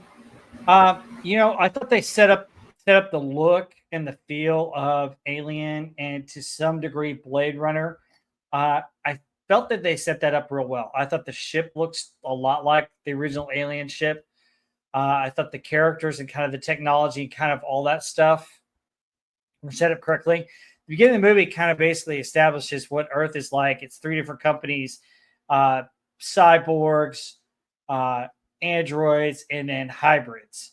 So it kind of sets up for that kind of thing, which is interesting. Now, I did have some trepidation when you're going to transfer sick kids into these android bodies. I had some reservations about that from an ethical level, but at least it was in part of the story. But I also had worries that, hey, wait a minute, is she going to become a Mary Sue? Are we going to get the situation where this could go woke? And through 3 episodes, it hasn't gone that way. And that was my big concern, that they were going to do that. Also think that the boy billionaire up here was kind of creepy. you do have some things that are kind of awkward where, hey, a ship crashing into a building should probably do a lot more damage. And then different things with the alien where you're using a paper cutter as a machete that should not do what it did to the alien. And, I would say refer to Pop Culture Breakdown as well with that because we talked about it, but it just, aliens bleed acid, folks. It should tear into stuff and should destroy a paper cutter like that. But, for the most part, there's some interesting elements to the show. I'm going to see where it goes from here. I'm kind of 50-50. I still think the only two Alien movies are Alien and Aliens. I'm not quite sold on this as part of that universe yet. But it's holding my interest a little bit, but it hasn't gone into the realm of Prometheus or Alien Romulus or anything else where it just kind of took me out of the real Alien universe. So it's interesting. Probably the most interesting characters are the androids. You've got this guy who is the guy in the ship who's the one from the whaling company that spoiler alert, he survives the crash, and he's going to have an important kind of villainous role going forward. And then there's an android on the other side who has taken all the alien artifacts and he's examining them, and his role is really good. But it's interesting. I don't think it really follows Romulus because Romulus takes place on an entirely different planet, and it's completely different. So, but Sigvaldason saying it was made of an alloy of vibranium. Okay, that's interesting. That's different. No, I agree with you though. There on several points. The boy genius from Prodigy. I'm starting to warm up to the character a little bit more. I would, you know what? I would have loved to have seen somebody like Gary Oldman play him like he did in Fifth Element. That would have been more. But he's too old. He is a little bit creepy. But you are absolutely right. Like I said before, the opening segments with that ship, I thought I was watching 1979 Alien again. They did such a fantastic job with the ship. However, the only, as you see them, it was almost a shot for shot as they come out of the cryo things and then they're sitting around having something to eat. Yeah.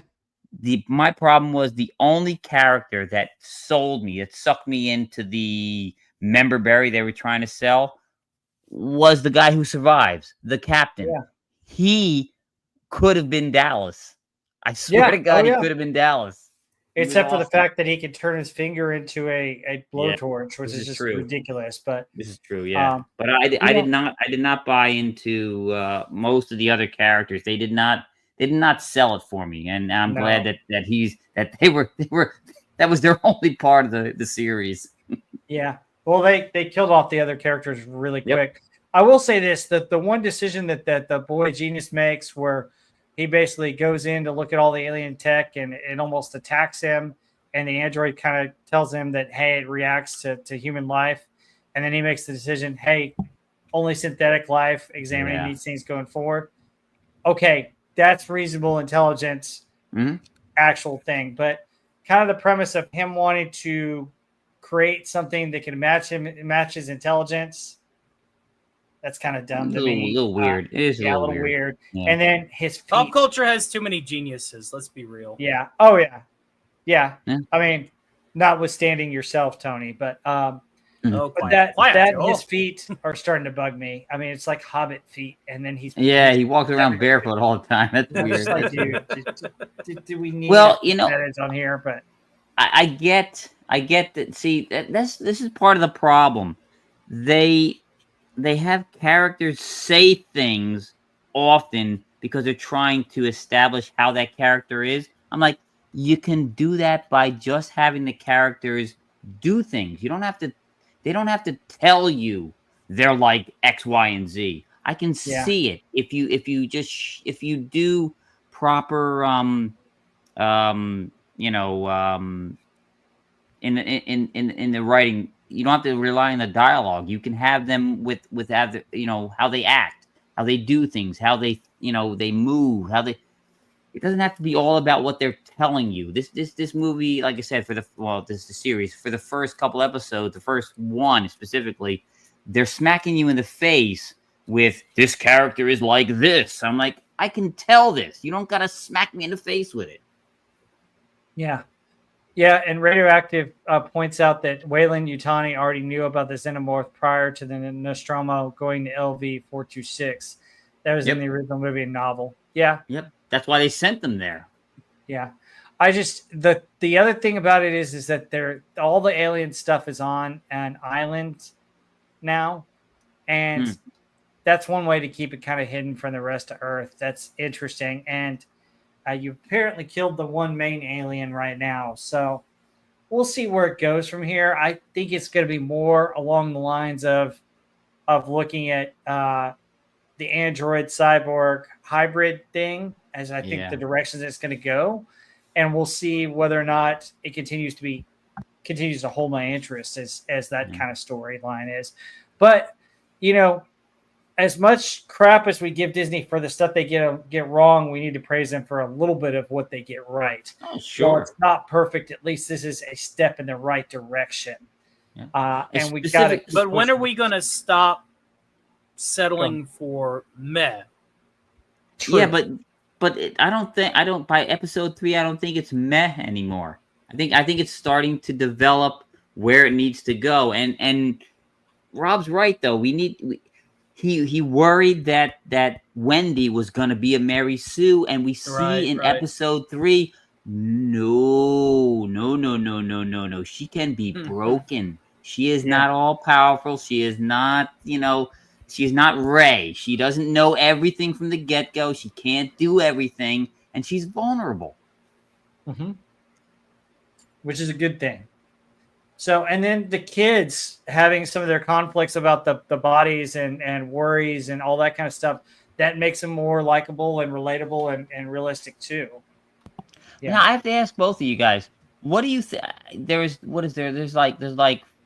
or is there 6 of them now of the kids? I think there's 6, including Wendy. 6. Yeah. In my opinion, I don't know. You have to forgive me. I don't know all the names. The Indian and the black guy, they sell being children in adult bodies better than any of the other ones. They do I a agree. good job. They are fantastic. Yeah. So it's interesting. So, but yeah, fantastic type stuff. So, any other thoughts on Alien Earth? I say we'll watch see it. where it goes. Yes, We'll I say see where watch it it. Give it a goes. chance. Give it a chance. Yeah. And this comes from the person that says it's going to take 5 to 10 years of them making good stuff consistently before I'm going to give them any money. I say watch this. This might be good. I'm hopeful. Yeah. It's on Tuesday nights on FX if you want to watch it as well. So that way you don't have to go to Hulu or Disney Plus. So, all right. And then the last agenda on our item, we had a couple comedies that came out. Naked Gun 2025 with a reboot, and Happy Gilmore 2.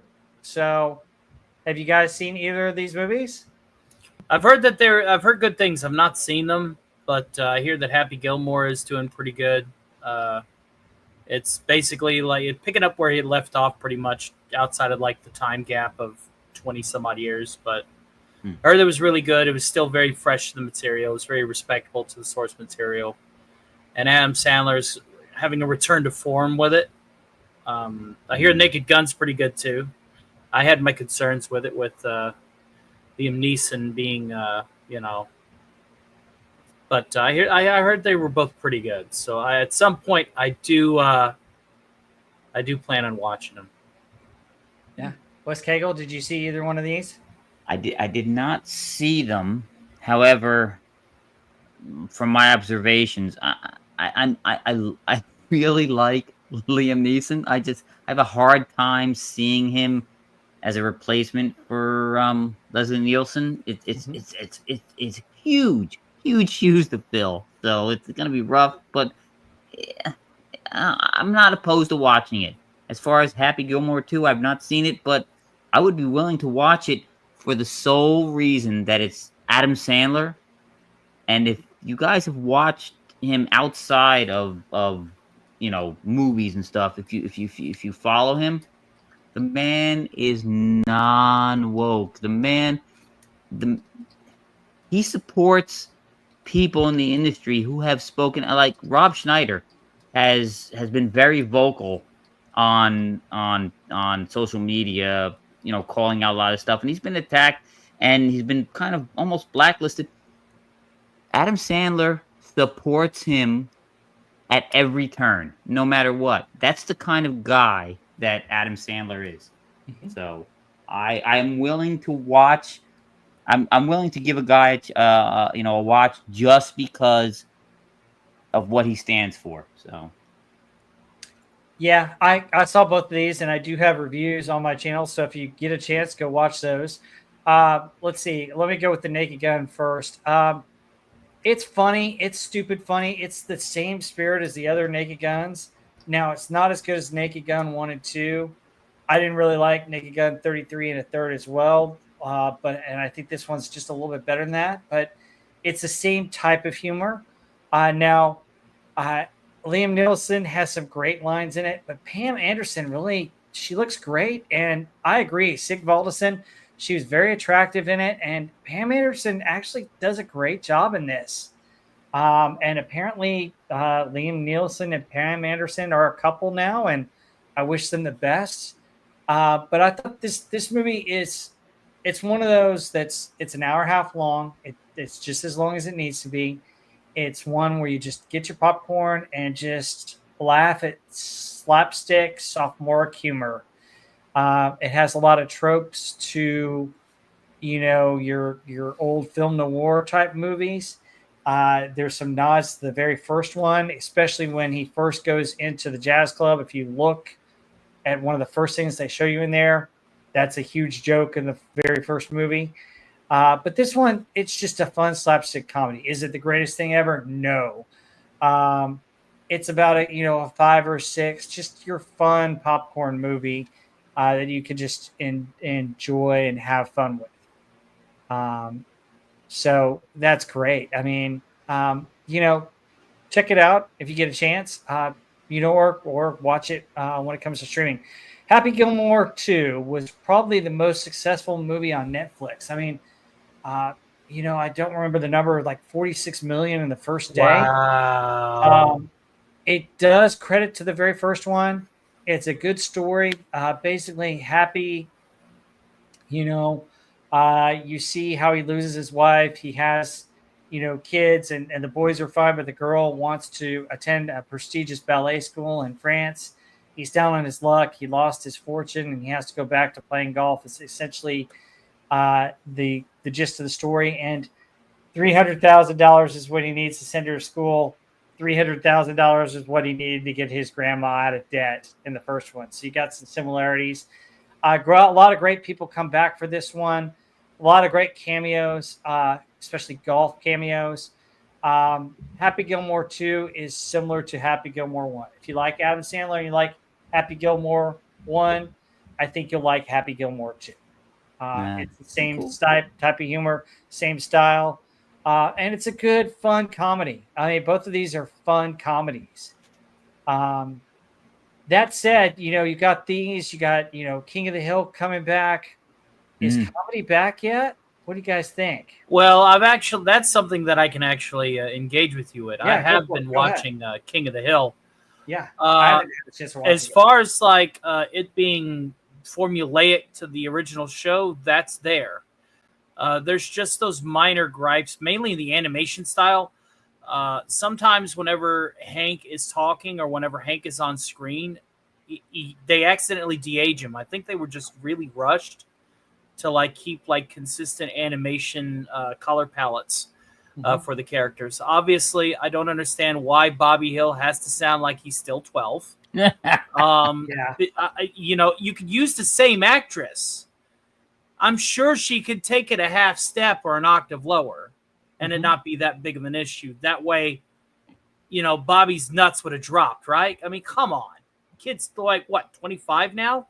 Yeah. So, there's that big gripe. And, of course, the Dale impersonator. Now, I actually kind of relate to the Dale impersonator because whenever he does nail Dale's voice, it's uncannily good.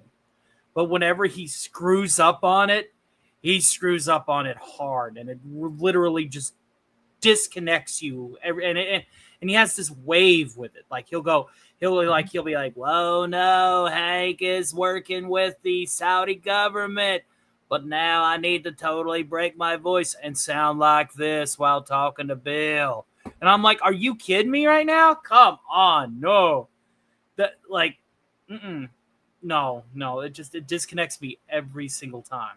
And I'm just like, yeah.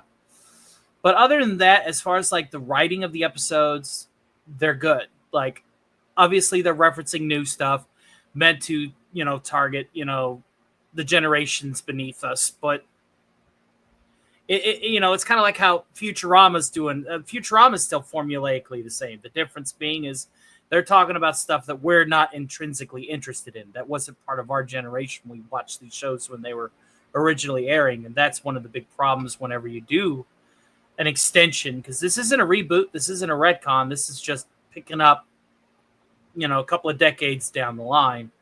And you see the characters go through a lot of off-screen motions. Like Bill has become sedentary. After Hank left, he became sedentary and was ordering stuff off of Uber Eats, never left the house. Oh my gosh. And yeah, which that sounds very Bill. That's It Bill does. because the only motivation Bill had to even leave the house and go hang out in the alley was Hank, and by proxy Peggy. When they were gone, Bill lost his stuff. Dale went on to be mayor of Arlen, but was only in office for 30 days. He was in office for 30 days. And he changed some traffic stuff. And then he basically quit. Like, he stepped down because he knew that if he had stayed there, somebody was going to assassinate him. I was like, well, that sounds like Dale. Yes. So give it a chance. Overlook the gripes that I've mentioned. I'm sure you might find some gripes as well. But like Alien Earth is to Wes Cagle, I think King of the Hill is taking some steps to acknowledge the source material and respect it. But it's just not. For King of the Hill's sake, it can't ever be the same for obvious reasons. Yeah, no. But they're trying. They're at least being respectable. So I highly recommend it. Yeah. Mm-hmm. Any other thoughts on comedy, Wes Cagle? I have not seen any of the King of the Hill, but I was, I was very grateful. I was very glad when they extended, they started giving us new Futurama. So I was hopeful for this. Mm-hmm. I wasn't thrilled about some of the stuff, like as Tony mentioned, but you have to accept that at this point, we're not going to get everything we can possibly hope for.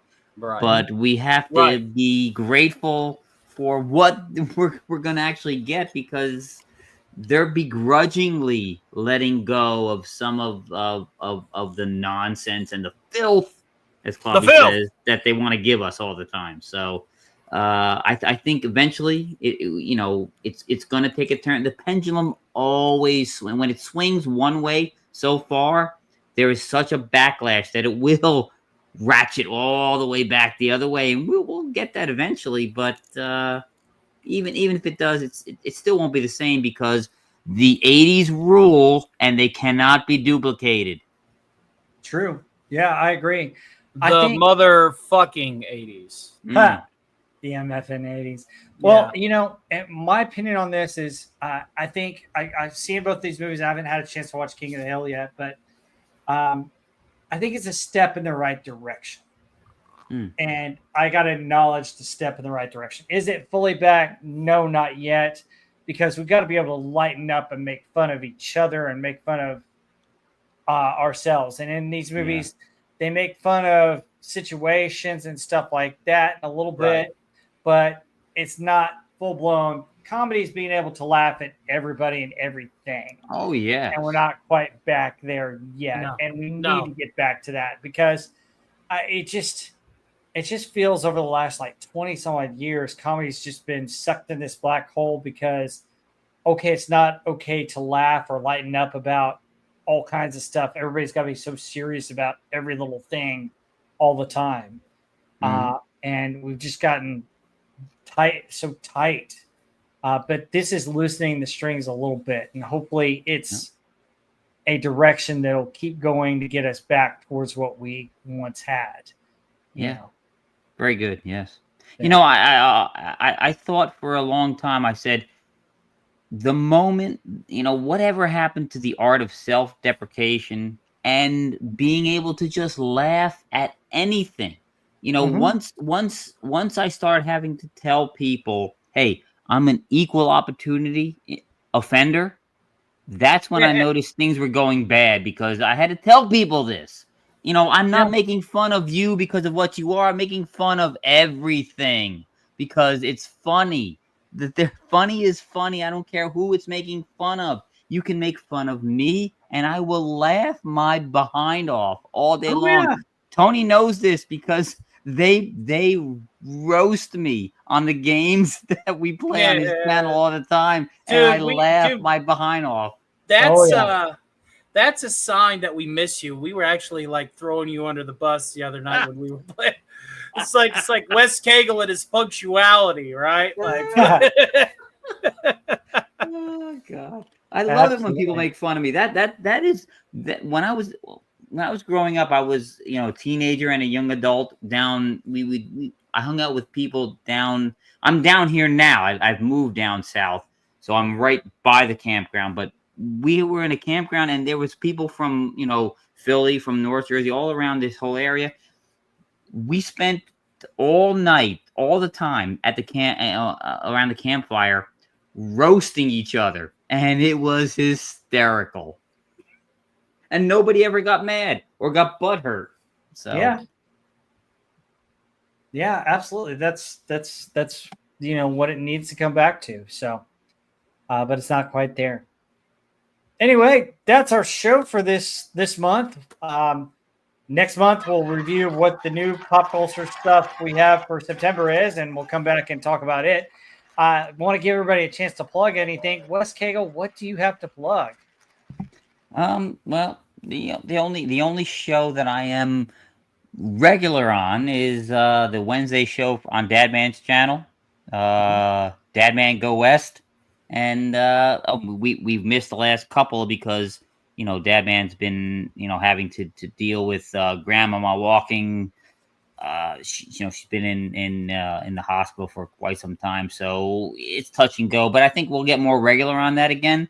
And it's kind of a squirrel stream. You never know what's gonna end up becoming the topic. And you know, we go from tree to tree, branch to branch, nut to nut on these things, and it's funny. So, you know, you can always, you know, go over there and watch us. But that's the only one I'm regular on.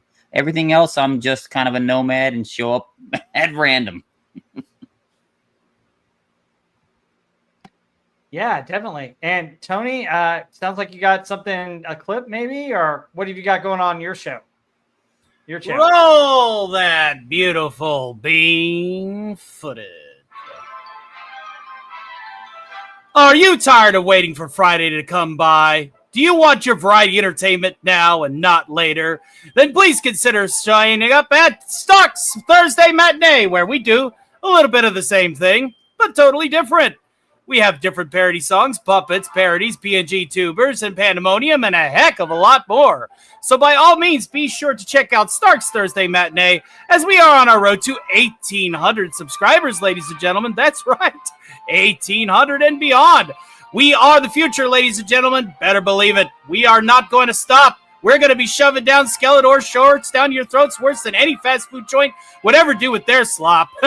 And we got more coming, like Bill Cipher and the Radio Demon, Megatron, Cobra Commander, Gilbert Gottfried. The list goes on and on. Is this guy ever going to sleep? Well, we're still trying to figure that one out. In the meantime, please consider joining us at Stark's Thursday Matinee, the variety show for the folks that don't want to wait. Thank you. Thanks, Tony. So, folks, first off, thank you everybody who's seeing this live. We appreciate you guys in the chat. Thank you so much for being here. Coming up on my channel, I've got a video that'll drop this week about Jim Croce. I'm going to probably drop another video about a World War II veteran who won the Medal of Honor. Got to try and get that one in this week. But next week, we're doing episode 3 of the Pacific, and we might have special guest Marty Morgan joining us. We're still waiting to see if he's available. So join us next week at this time, 5:30 Central for episode 3 of the Pacific. Like I said, Marty might be able to join us, and he's a historian. It'll be a great show, especially if he's able to show up. And then also, I want to plug a couple of channels. Doomcock, he's got a great channel, and I'm lucky to be one of his members of his panel on Pop Culture Breakdown on Wednesday nights. The movie of the week. Guess what movie we're doing this week? Yes, Mars Attacks. Yeah, thanks Wes Cagle for sharing his YouTube channel in the chat. Yes, Mars Attacks is the movie of the week. It's gonna be great. We're gonna have a lot of fun. So check that out on Wednesday night. Also, guys, want to plug Theta Zor's birthday is today. Also, Drunk 3PO's birthday is today. Theta is having a stream in about 30 minutes. Stark, if you could please share his channel there. Let me see if I got his actually to the stream. And once you get monetized, Rob, we got to show you how to redirect chats. Oh, yeah. We'll do that. You're well on your way, dude. You're almost there. I can't wait. I hope so. Let's see here. Just so you guys know, it's a Harvey Cthulhu production. Harvey Cthulhu presents Pop Culture Breakdown. That just for Sig Alderson.